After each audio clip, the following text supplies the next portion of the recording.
Okay, class. So we did a practice for the final exam this week, and I just want to make a short video going over the answers and how to find the answers to some of the problems.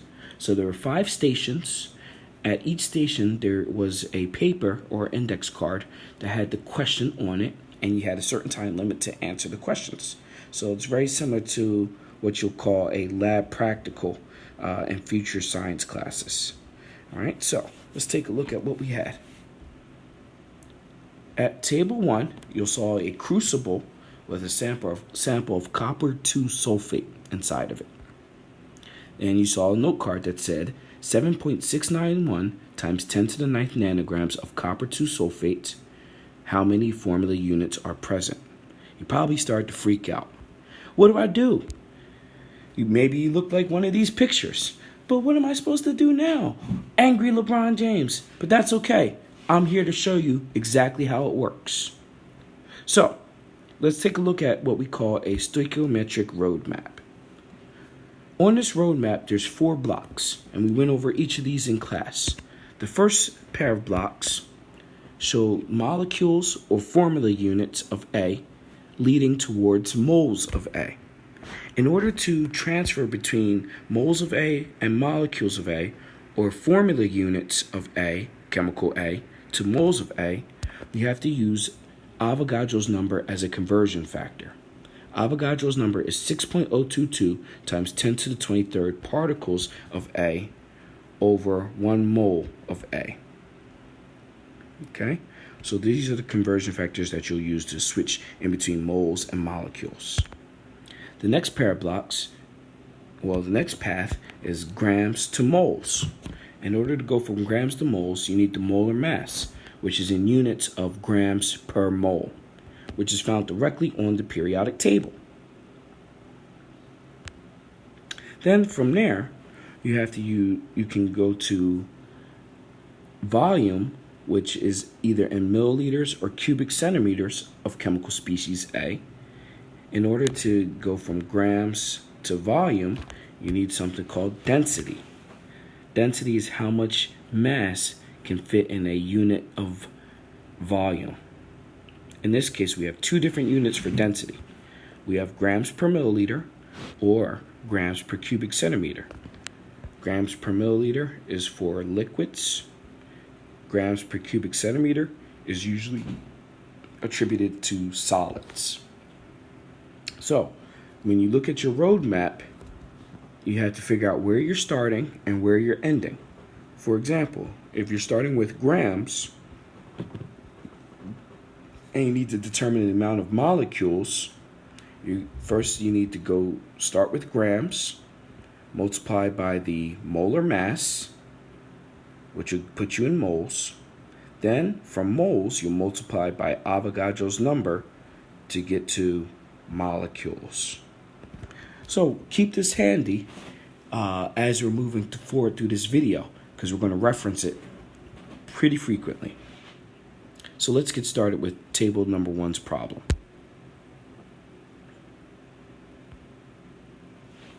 Okay, so the first thing that we have to do is we have to come up with the formula. Well, we have to come up with a game plan first. Okay, so that way we have a idea of how we're going to tackle the problem. So when you look at your roadmap, you'll see that there's grams given to you on the note card. So that means that we need to go from grams to moles to formula units. So that's part of our game plan. But when you take a second look, you'll see that it says nanograms. And you're probably like, or it says NG. And you're like, what's NG? NG is nanograms, of course. So that's an SI prefix. We talked about that back in chapter 5. Of course, nanograms does not equal grams. So that means that we need a conversion factor to go from nanograms to grams. As it turns out, the conversion factor from nanograms to grams is 1 gram is equal to 10 to the 9th nanograms. So this is the conversion factor that we're going to use in step 1 of our game plan. We're going to write it this way to cancel out the units. Now we're officially in grams. From there, we can multiply by the inverted molar mass, so that way we can cancel out grams. And then we'll multiply by Avogadro's number to cancel out moles. So if we follow this game plan, all we have to do now, plug in our values, and we'll get the right answer. So the big thing about the game plan is that it gives you a path to go from A to B, and it also shows you a path to cancel out the units. This way, if you follow it, you'll be able to get the right answer every time. So let's start with our givens now. What are we given? Well, as I mentioned earlier, we need to come up with the formula for copper 2 sulfate. Can't do anything with stoichiometry unless you have a chemical formula. So in this case, we'll look on our periodic table for copper, and copper symbol is Cu.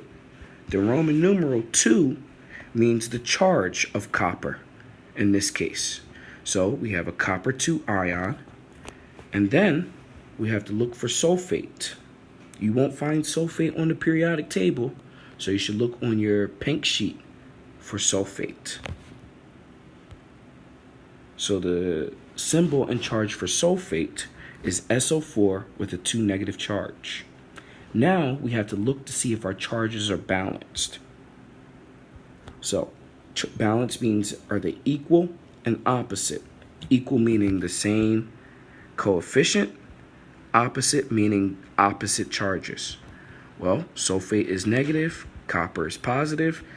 Copper has a 2 plus, or has a 2 coefficient, 2 plus charge. Sulfate has a 2 negative charge. So yes, they are equal and opposite in this case.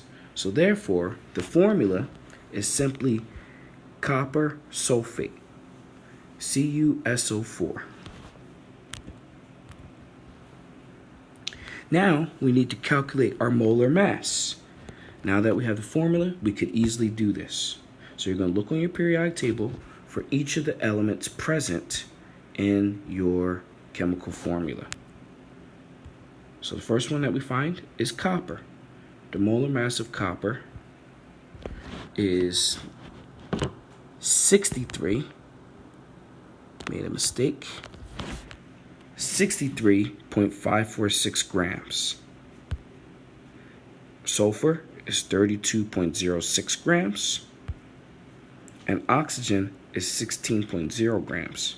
However, in this particular case, we have 4 oxygens. So, since we have 4 oxygens in our formula, we need to add up the mass of 4 oxygens. The easiest way to add up 4 things that are the same is to multiply the mass of oxygen times 4. Then we can add all this together in our calculator. And it turns out that our molar mass is,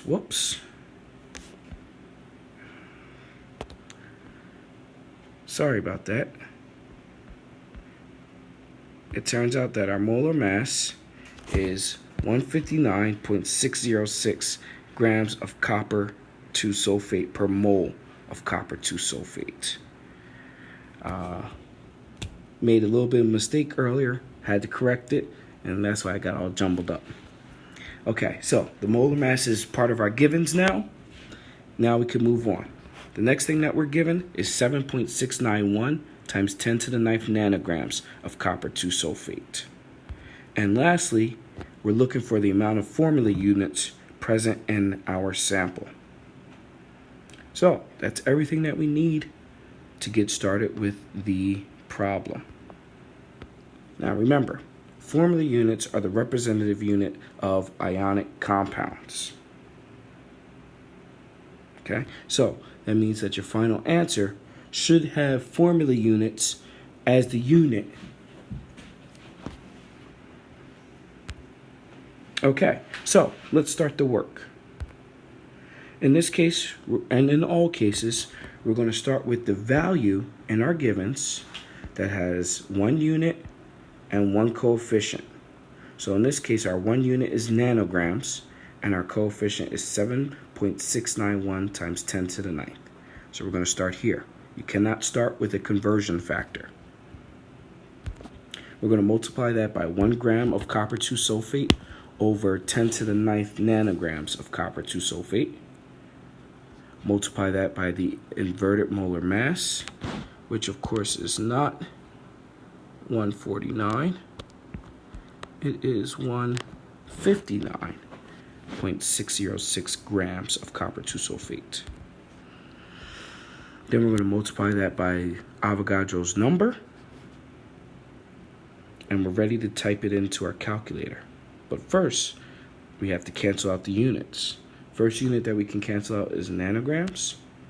Then we can cancel out grams, moles, and we'll be left with formula units.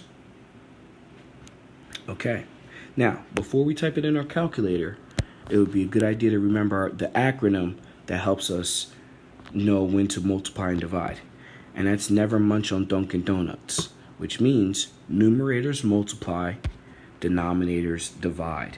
So in this case, we have parentheses 7.691 times 10 to the ninth divided by parentheses 10 to the ninth, close parentheses, divided by 159.606 grams multiplied by parentheses 6.022 times 10 to the 23rd.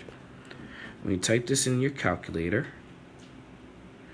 made a mistake, but that's okay. We'll come up with 2.902 times 10 to the 22nd formula units of copper 2 sulfates. So hopefully now, question number 1 makes a lot more sense to you. It's easy, straightforward. You just have to chase the units down, plug in the correct values, not the incorrect values like I almost did with the molar mass, and then make sure you type it in your calculator correctly. So for the sake of time, I'm going to start to speed through the rest of the questions. All right, so if you need an in-depth explanation, please scroll back to the beginning of the video and you can get an in-depth explanation. All the problems after this are pretty much similar, so I'm going to fly through it very quickly. Okay, at table 2, you're given 5.880 times 10 to the negative third kilograms of sodium chloride. The question is, how many formula units are present? So the first thing that we have to do is we have to come up with the formula of sodium chloride. Sodium is Na plus because it's in group 1. Chloride is Cl negative, it's in group 7. The charges are balanced, so therefore the formula is NaCl. For the givens, we need to come up with the molar mass. So we're going to find sodium. The molar mass of it is 22.99 grams per mole. You look on your periodic table. The molar mass of chlorine, or chloride in this case, is 35.453 grams per mole. When you add these together, you'll come up with 58.443 grams of sodium chloride per mole. This is now part of your givens. The next thing that we're given is 5.88 times 10 to the negative third kilograms of sodium chloride. And lastly, we're looking for the formula units present. So our game plan is pretty similar. We're going to start with kilograms, convert it to grams, then we're going to convert that to moles, and lastly convert that to formula units. Okay, so now let's start the work. We have 5.880 times 10 to the negative third kilograms of sodium chloride multiplied by 10 to the third grams divided by 1 kilogram, multiplied by the inverted molar mass, and lastly Avogadro's number. Of course, we'll use never munch on Dunkin' Donuts after we cancel out the units. And when we type this into our calculator, we'll come up with 6.059 times 10 to the 22nd formula units of sodium chloride. Okay, yes, so that is the correct answer. Hopefully that one makes sense. Okay, let's move forward to table 3. All right, in this case, the card says 50.1 milliliters of water, the density is present, and it asks for how many water molecules are present. So in this case, if you look at your roadmap, you'll see that we're going from volume all the way down to molecules. So this one's going to be a 3-step process as well. Okay, first thing we need to do is come up with the formula for water, which of course is H2O. Then we have to find the molar mass. So we're going to look at hydrogen. It's 1.008 times 2, plus the molar mass of oxygen, which rounds up to 16. And it turns out that's 18.016 grams per mole. That's now part of our givens. And we're also given 50.1 milliliters of water. 1 gram per milliliter is the density. And of course, we're looking for how many molecules. Somehow I missed that step. So molecules of water equals question mark. So our game plan in this case, we're going to convert milliliters to grams, multiplied by the inverted molar mass to get moles, and then multiplied by Avogadro's number to get molecules. Okay, so time for our work. Start with 1 unit, 1 coefficient, 50.1 milliliters of water, multiplied by the density of water, multiplied by the reciprocated molar mass, and finally we'll multiply by Avogadro's number. Okay, cancel out our units. We are in fact left with molecules. That's what we're looking for. Now we can type it into our calculator using numerators multiply, denominators divide. And in this particular case, since the density of water is 1 gram per milliliter, you can really just skip this step. So you have 50.1 milliliters divided by 18.016 multiplied by 6.022 times 10 to the 23rd. When you type all this into your calculator, you'll come up with 1.67 times 10 to the 24th molecules of water.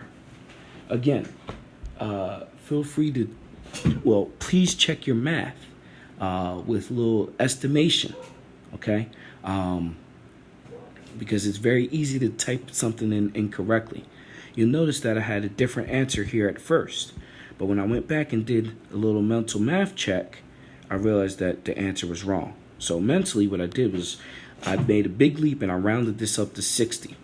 Why? Well, actually, I did 50 divided by 20 in this case. So 50 divided by 20 is 2.5, so 2.5. I rounded that to 3. So 3 times 6 is 18 times 10 to the 23rd is 1.8 times 10 to the 24th. Since my previous answer was not close to 1.8 times 10 to the 24th, I knew that the answer was wrong. So, recheck the math, typed everything in again, and the final answer is 1.67 times 10 to the 24th molecules of water. So please check your answers before you turn it in. Ask yourself, does this make sense? If you're not sure, round all of the numbers and estimate the answer. Okay, if your answer doesn't match your estimated answer, then something's incorrect. All right, so let's move on to table 4. So at table 4, it says 20.3 milliliters of 2-propanol, C3H80. The density is 0.786 grams per milliliter, and the question says how many molecules are present. So in this case, first thing that you're thinking is, well, what the heck is 2-propanol? Well, 2-propanol is the name of the chemical. As it turns out, it's an alcohol. And it's an alcohol that looks like this. It has 3 carbons, 7 oxygens, and on the second carbon, there is an OH group. This is a organic chemical. So organic chemicals have a slightly different naming scheme than what we're talked about in class. But either way, that's not really super important. What is important is the formula. So the formula is given to you in this case, so we can just start writing on our givens. So what are we given in this case? Well, we have 20.3 milliliters of 2-propanol. The molar mass of 2-propanol is 60.097 grams per mole. Of course, by now we know how to calculate that. We have 3 carbons, 8 hydrogens, and 1 oxygen. Add all those masses together. We're given the density, which is 0.786 grams per milliliter. And we're looking for the number of molecules. So, in this case, the game plan is the exact same as table 3. We have milliliters converted to grams, converted to moles using reciprocated molar mass, multiplied by Avogadro's number to wind up with molecules. So, the work in this case is very simple. We have 20.3 milliliters multiplied by density, which is 0.786 grams per milliliter. Cancel out milliliters. Multiply by the inverted molar mass to cancel out grams. And lastly, multiply by Avogadro's number to cancel out moles. Of course, when we type it in our calculator, we'll use parentheses 20.3, close parentheses, times parentheses 0.786 divided by parentheses 60.097 multiplied by Avogadro's number. So I'm going to type this in because I made a couple mistakes already, and that's okay. But I always want to double check my answer because I want to make sure that I'm not giving you the wrong answer at all. And multiply by Avogadro's number.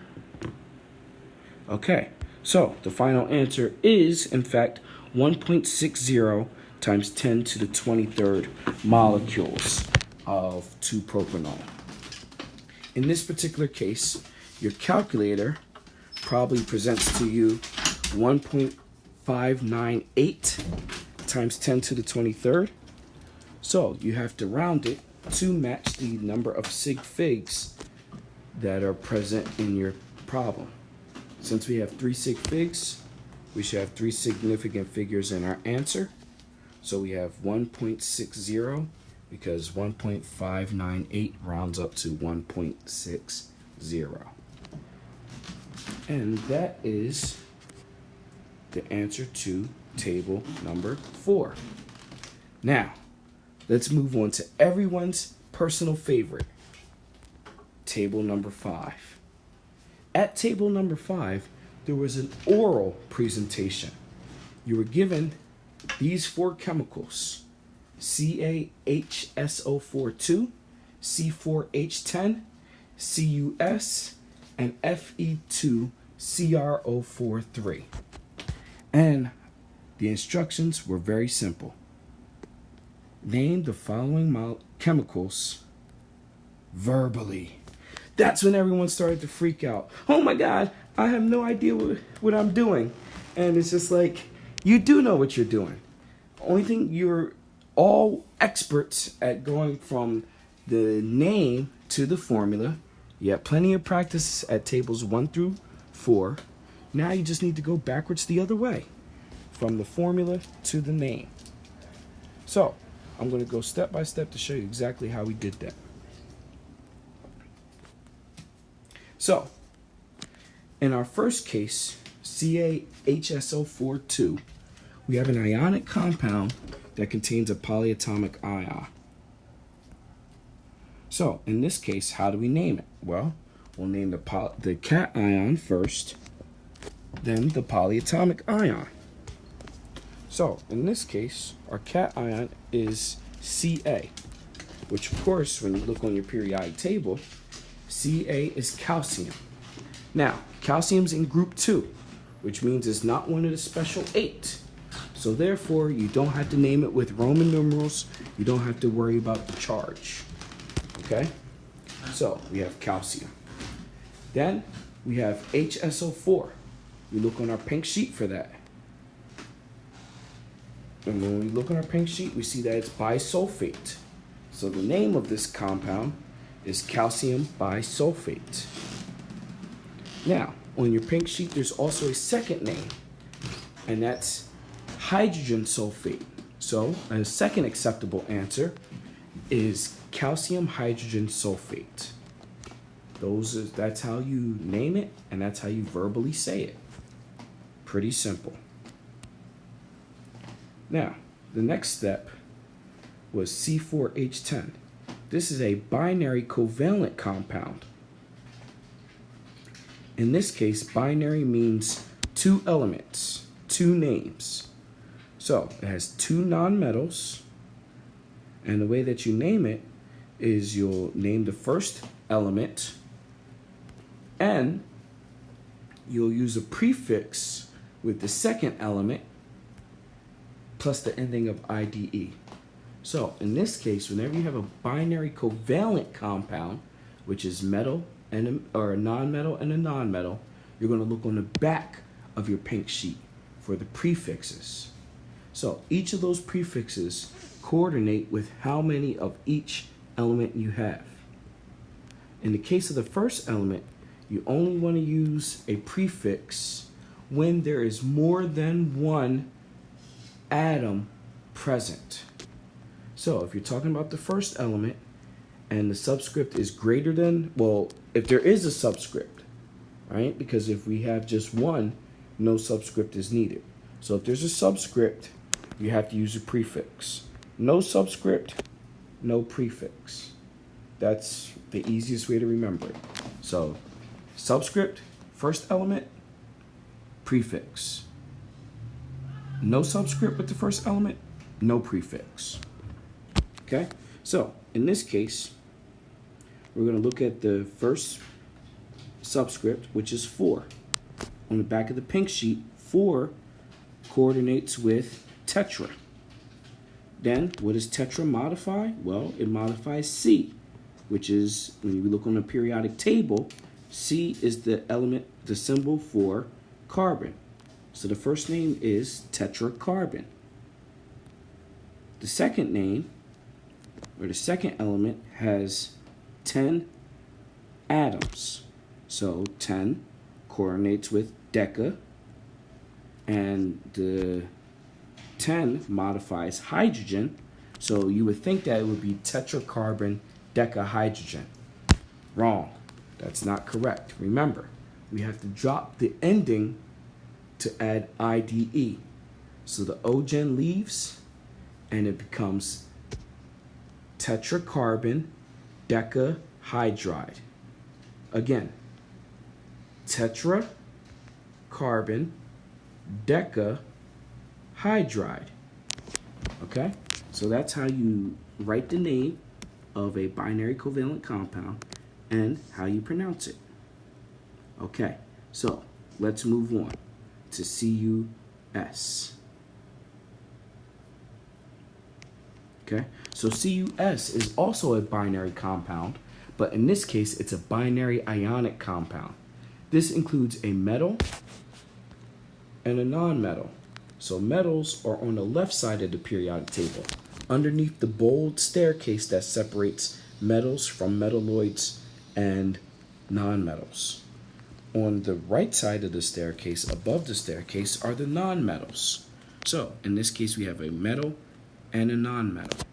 And also in this case, our metal is one of the special 8.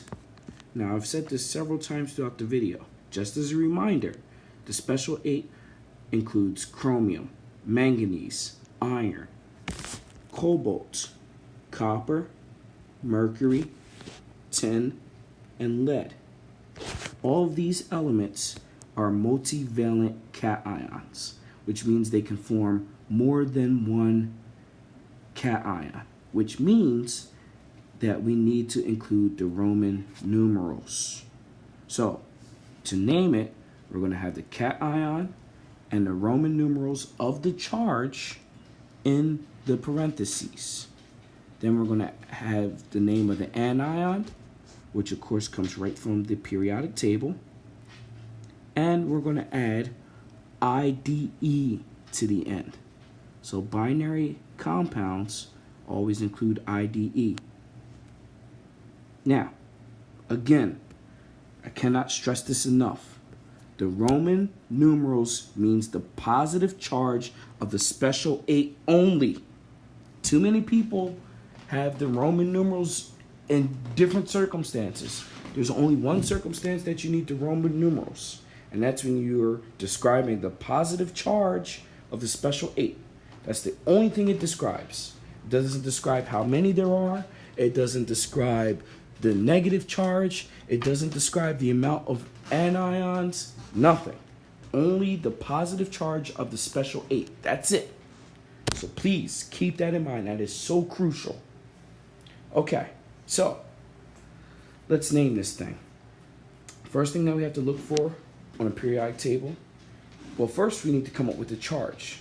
Because this is a polyatomic or a multivalent cation, one of the special 8, we must come up with the charge. So when in doubt, draw it out. We don't know the charge of copper, but we do know the charge of sulfur, or sulfide in this case. So sulfide has a 2 negative charge. Why? Because it's in group 6.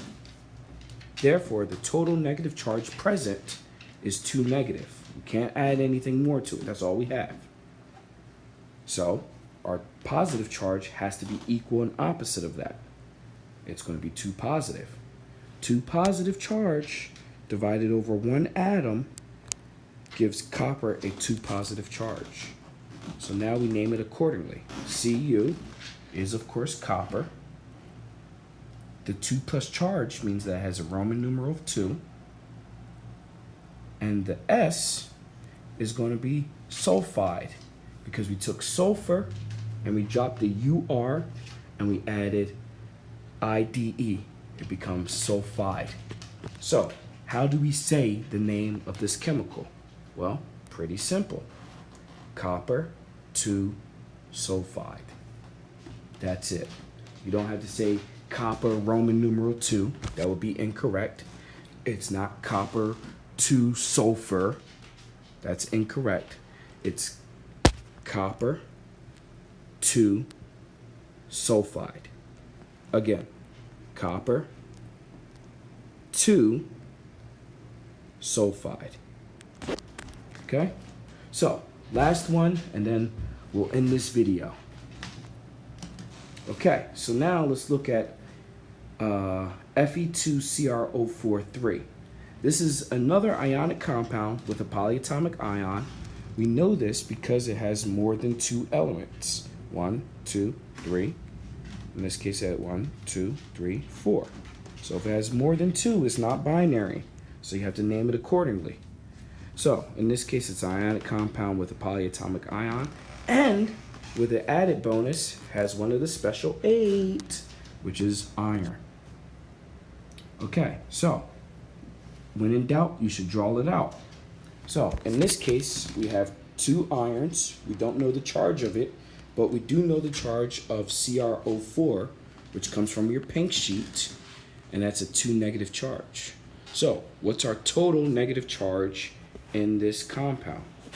Well, we have 2 negatives, so that gives us a total negative charge of 6 negative. Has to be equal and opposite for our ionic compound. Therefore, our total positive charge is 6 positive. However, we have to take this 6 positive charge and divide it over 2 ions. So therefore, 6 divided by 2 means that each ion gets a 3 positive charge. So now that we have the charge of iron in this case, we can name it. So Fe, look on your periodic table, you'll see that it's iron. The 3 plus charge means that it has a Roman numeral of 3. CrO4, of course, is chromate from your pink sheet. So how do we say this? The name, well, to pronounce the name is iron 3 chromate. Again,